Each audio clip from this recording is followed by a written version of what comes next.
We have a busy agenda today. Christmas is in the air, as you can see. As I indicated also with the opening of our video today, my own variations of this old English Christmas carol, God Rest Ye Merry Gentlemen. And also today, exactly today, is Indonesia's National Mother's Day. So I would also like to dedicate this program to all mothers in Indonesia, and not only mothers, but also women in Indonesia. And the third dedication, I would like to dedicate this video to our friend, our country friend, Italy. And not only to the country, but also to our good relationship between Indonesia and Italy. Why? Well, I will tell you later.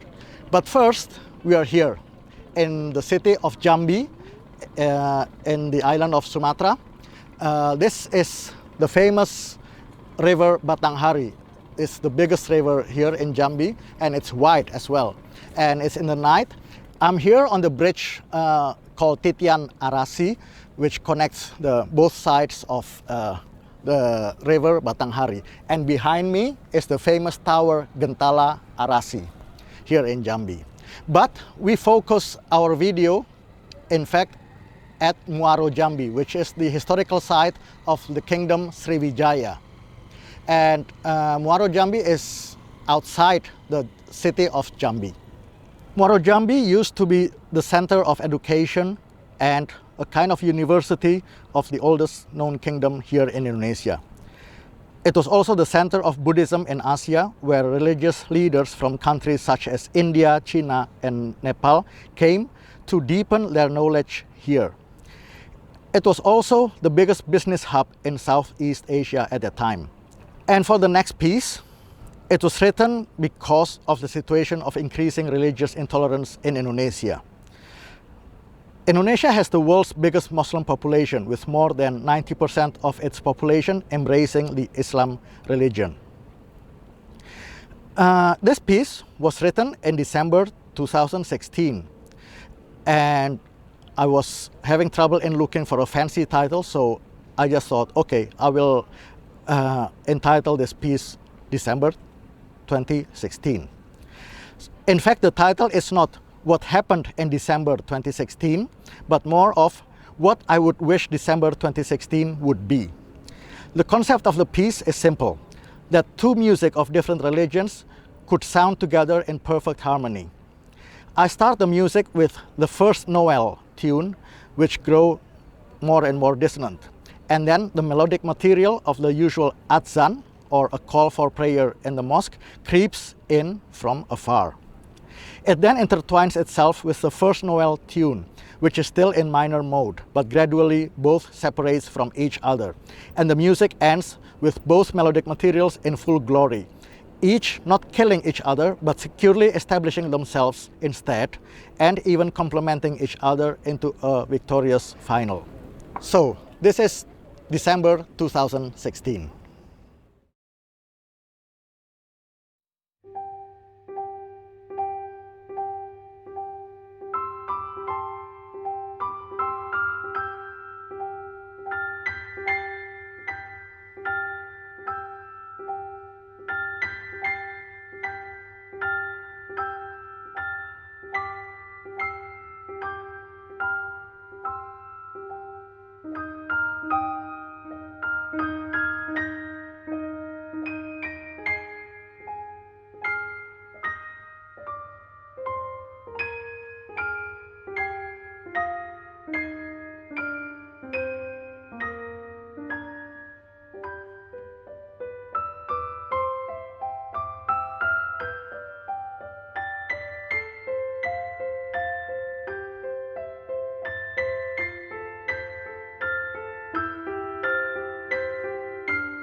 So, where am I?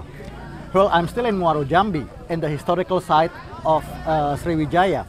But just a few hundred meters from the historical site, which is very big, it's here, and it's called Pojok Kopi Dusun, or in English, the village's coffee corner. In Instagram, you can find at Pojok Kopi Dusun. What's this? I tell you a little bit about this.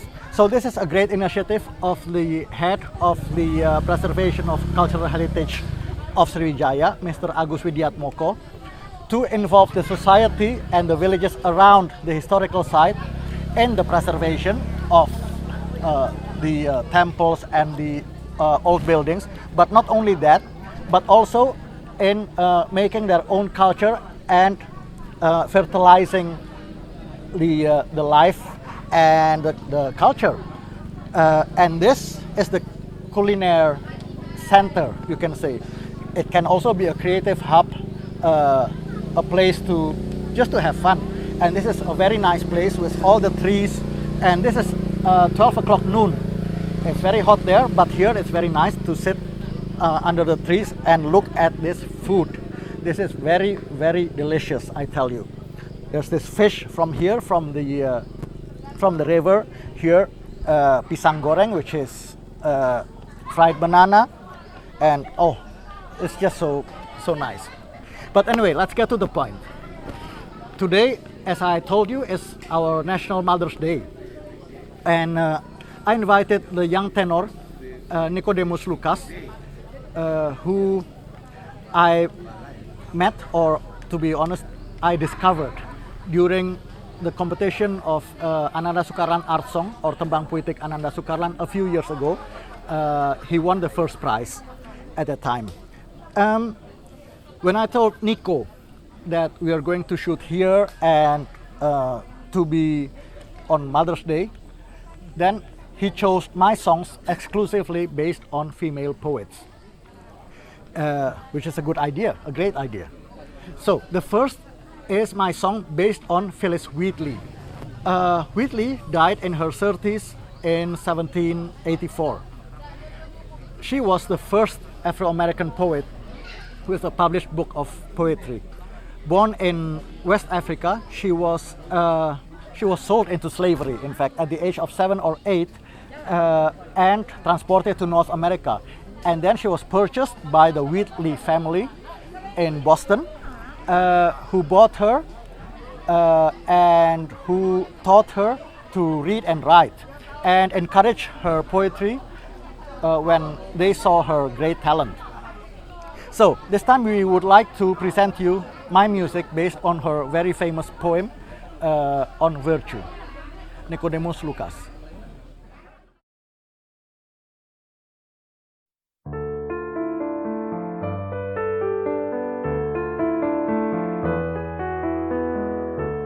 Thou bright jewel in my aim, I strive to comprehend thee.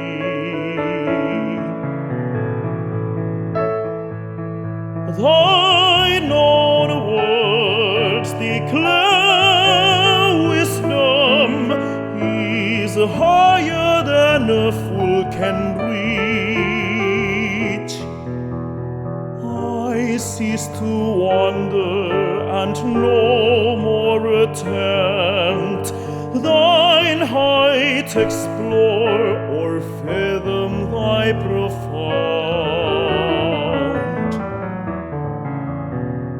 But, O my soul, sink not into despair, virtue is near thee.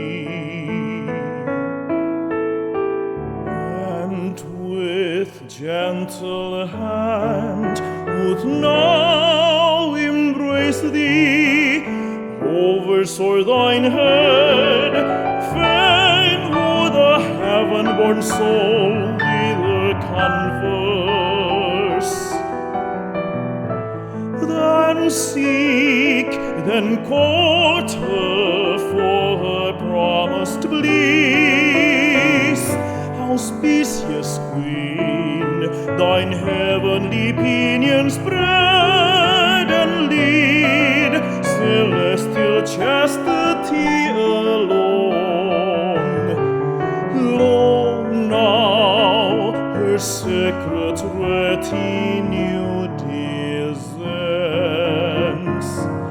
arrayed in glory from the orbs above.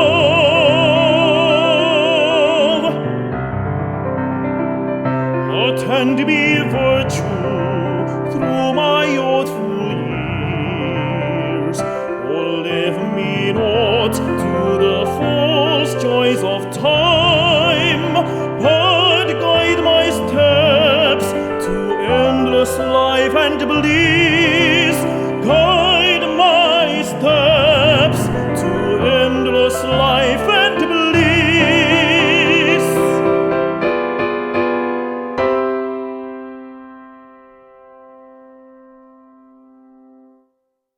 Greatness or goodness, say what I shall call thee,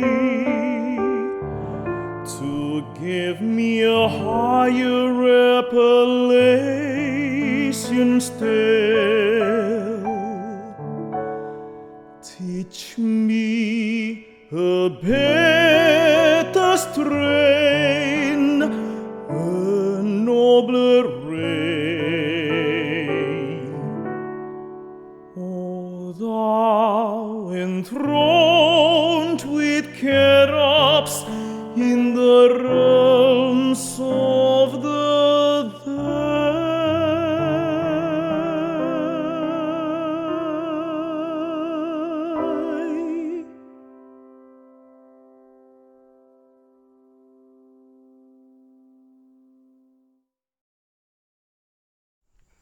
We are very proud to present you this time the young Indonesian talent in piano who just graduated from Robert Schumann Hochschuele in Dusseldorf and graduated summa cum laude this year. His name is Kevin Trisna, and I'm also proud to inform you that he is the second prize winner of Ananda Sukarlan Award International Piano Competition this year.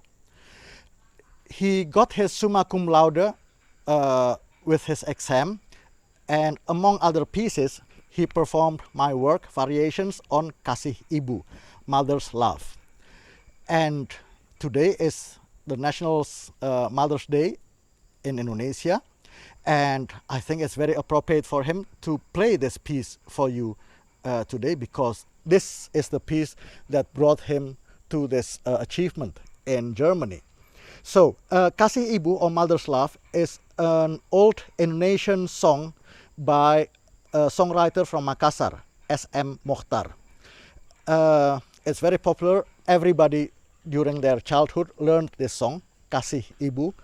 And this variation is quite virtuosic, in fact. It's 7 minutes long.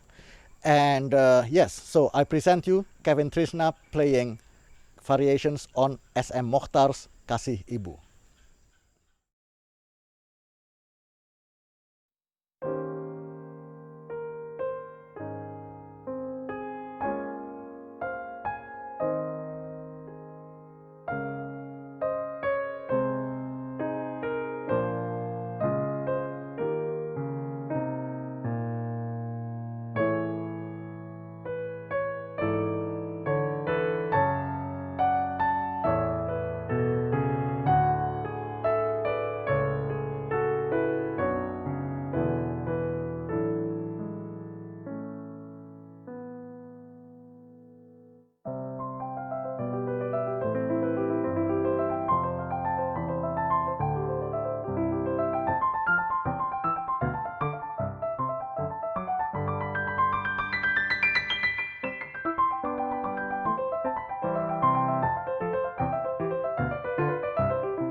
This is for my friends in Italy.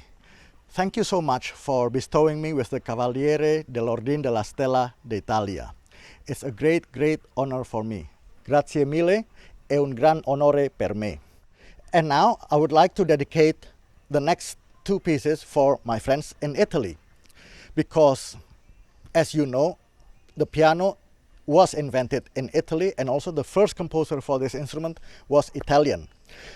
The piano was invented by Bartolomeo Cristofori in the 17th century, and the first virtuoso of this instrument was Domenico Scarlatti, who composed hundreds of sonatas for this new instrument.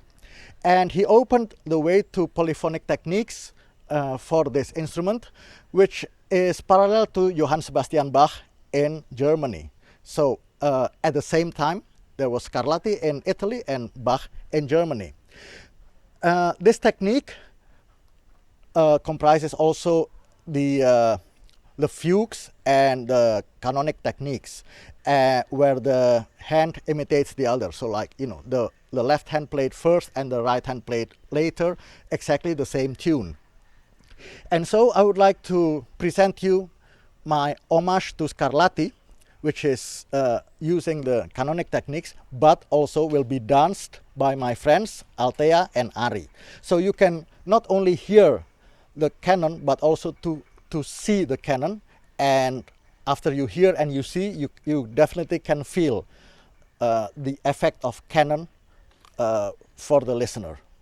So, homage to Scarlatti. And afterwards, I present you Prelude and Fugue on Angso Duo.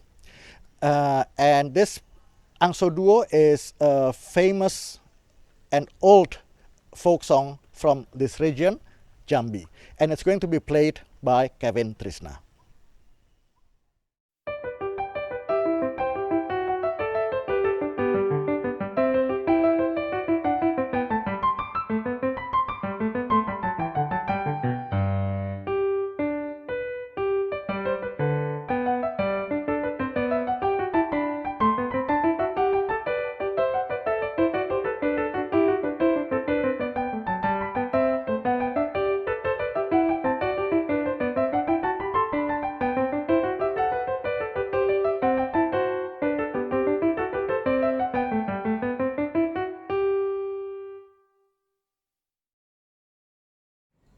Hey, I forgot something.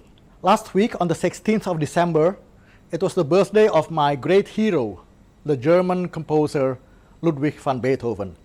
He was born in 1770, so he turned 250 years old last week. So happy birthday, Beethoven. And to celebrate this, the Prelude and Fugue on Angso Duo will have the motive of his most famous work, which is, well, you know. This is Prelude and Fugue on Angso Duo.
Since 2017, initiated by the ambassador of Italy at that time, Vittorio Sandali, the Pavarotti Foundation has regularly visited Indonesia, and we had very good relationship since then.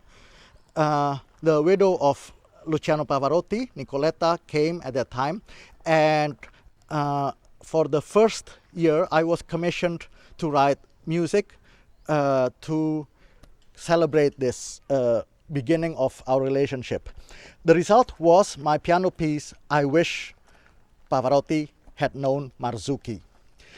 The piano piece basically was connecting two melodies at the same time. The first melody is Nessun Dorma from the opera Turandot by Giacomo Puccini, and the melody of Melati di Tapal Batas by the Indonesian celebrated songwriter during the war era, Ismail Marzuki.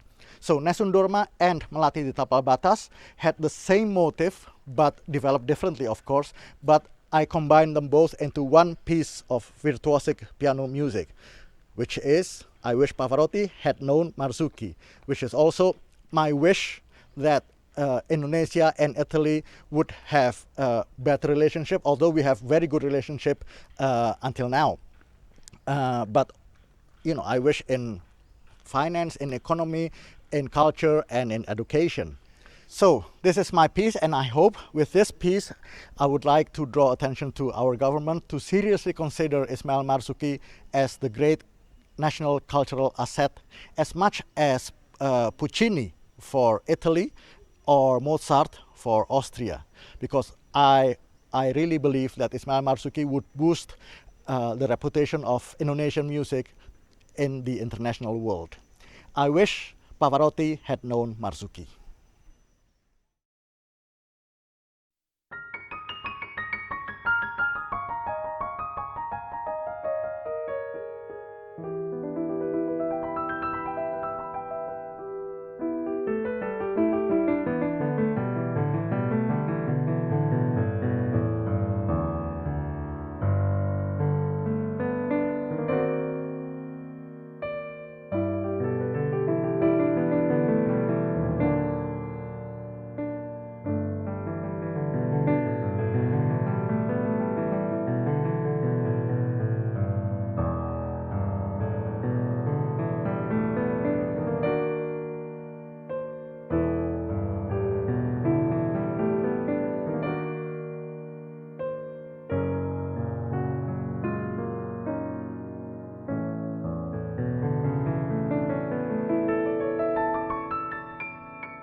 di biru danau meninjau, tangan Tuhan menabur bintang yang memijar di mata. Ikan, ikan.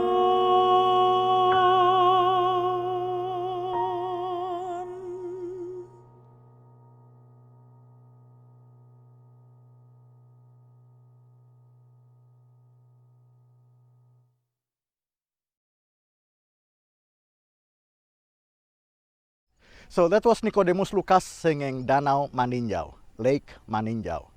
In fact, Lake Maninjau lies in West Sumatra, and we are here in East Sumatra, in Jambi. So Nico was singing with a small lake behind him, so you very probably think that it was Danau Maninjau behind him. It's an illusion which I deliberately made to talk about post-truth. What is post-truth? Well, I read you the definition.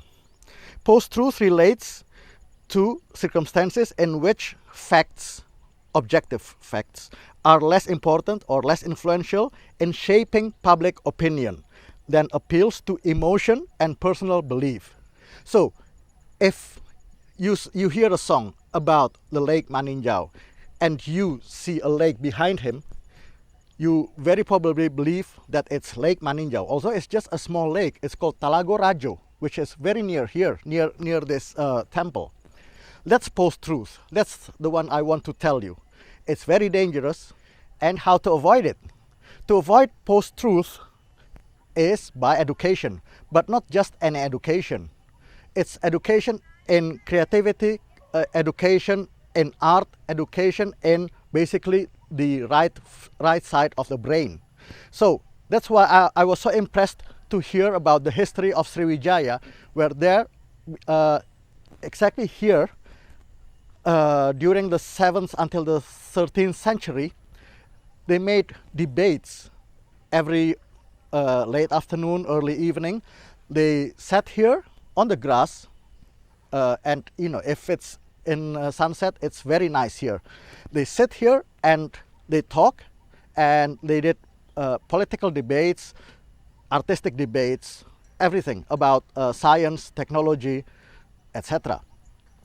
It's just like in the old Greece, where Socrates and Plato made this debates, and then it was written by Plato in his book Symposium and the Republic and everything. It also happened here many centuries after here, and that's how you shape your opinions about the facts and about what's happening around you.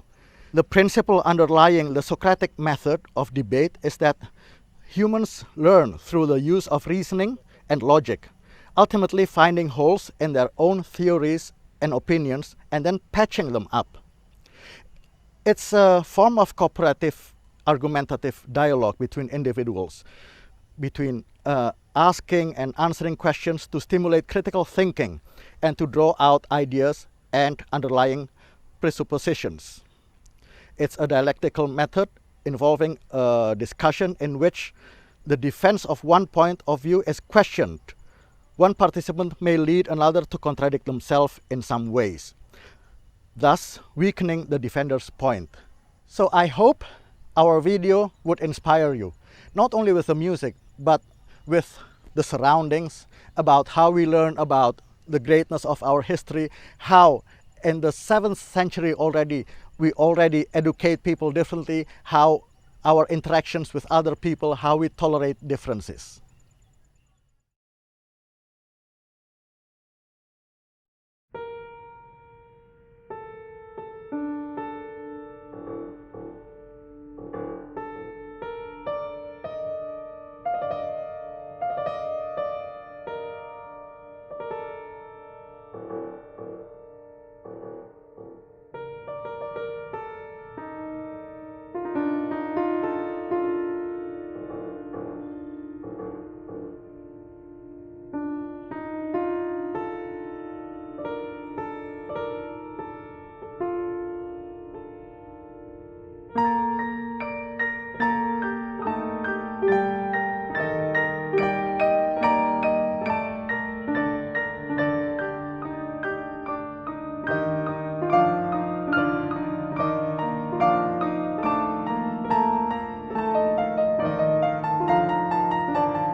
Aku tak pernah mengukur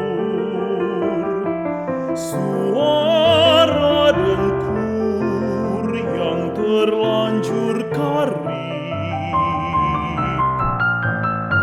Malamku sedalam sumur yang kerap kita timba dari mata air mata yang sama.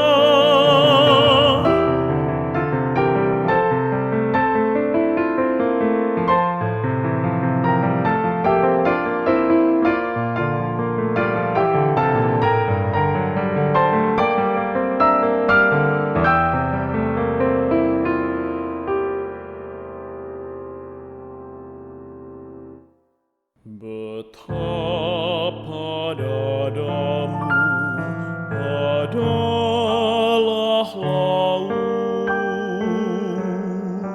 paling dalam,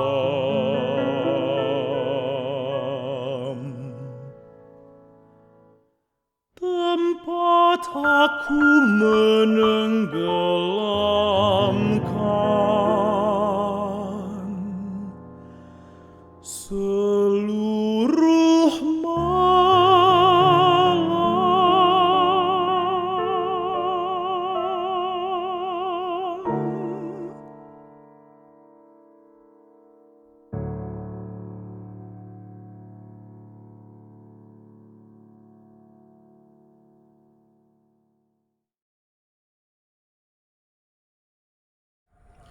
Disability. I would like to delete that word from my vocabulary as a musician. If you have only one hand or just a few fingers on your hand, or if you're blind, it should not be a reason for you not to play or learn how to play the piano. Me as a composer, at least, I would like to make the disabled into abled pianists. So I wrote lots of music for a few fingers only or one hand only. And now, since we are in Jambi, I wrote Rhapsodia Nusantara number 23, and it's for left hand alone. It's a very virtuosic work, just like my older Rhapsodia Nusantara number 15, which is based on folk songs from Lampung. It was also for the left hand alone, but it's different because this Rhapsodia number 23 from Jambi is in a form of toccata. So the virtuosity is different. That's a solo piece. But then I also wrote many pieces for piano left hand alone with somebody else, another musician. And I wrote another which is called Yang Mencumbu Diam-Diam, or The One Who Seduced Secretly, based on a poem by Helvy Tiana Rosa, for tenor and piano left hand alone.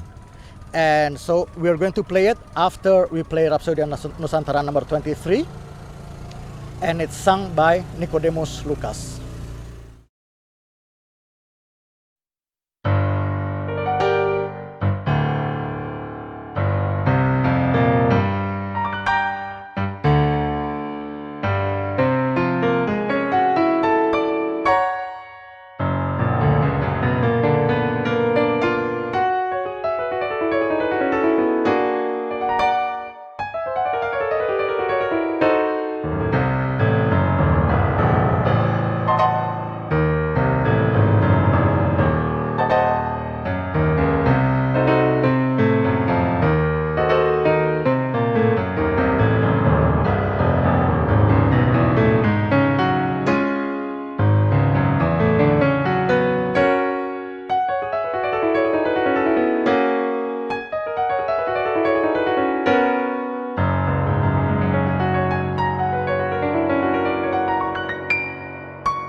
Tanpa suara buku memeluk gelisahmu,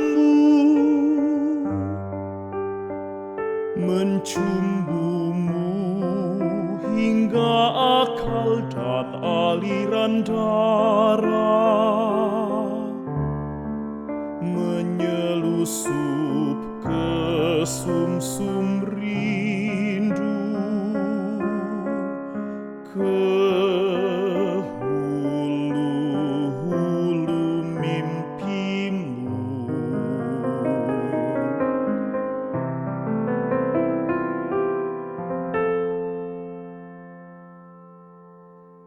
Kadang kau ragu, tapi buku tak pernah hilang percaya padamu.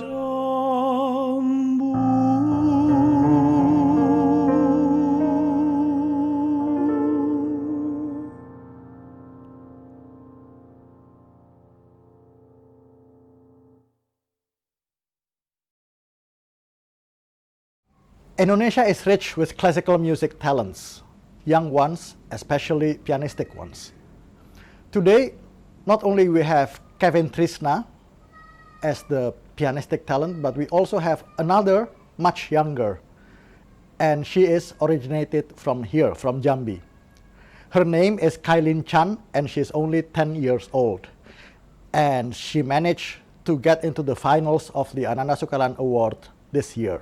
So congratulations to Kailin Chan as well as to Kevin Trisna. Kailin is going to play two very short works of mine. The first is Dance Fanfare and the second is Boisterous Boys. Kailin Chan. And afterwards, again about Sriwijaya. As I told you, Sriwijaya was a great kingdom from the 7th century. Here in Jambi, it was the spiritual center, we could say. But the business center of Sriwijaya was in Palembang, that is in the south of Sumatra. There's a famous song from there called Gending Sriwijaya, the song of Sriwijaya. And it became the material of my Rhapsodia Nusantara number 27. But not only Gending Sriwijaya, there's also a much more modern traditional song, which is Dek Sangke, which I used as another material for Rhapsodia number 27. So here is the two songs, Dek Sangke and Gending Sriwijaya, mashed up in my Rhapsodia Nusantara number 27, after you hear Kailin Chan playing the two short pieces.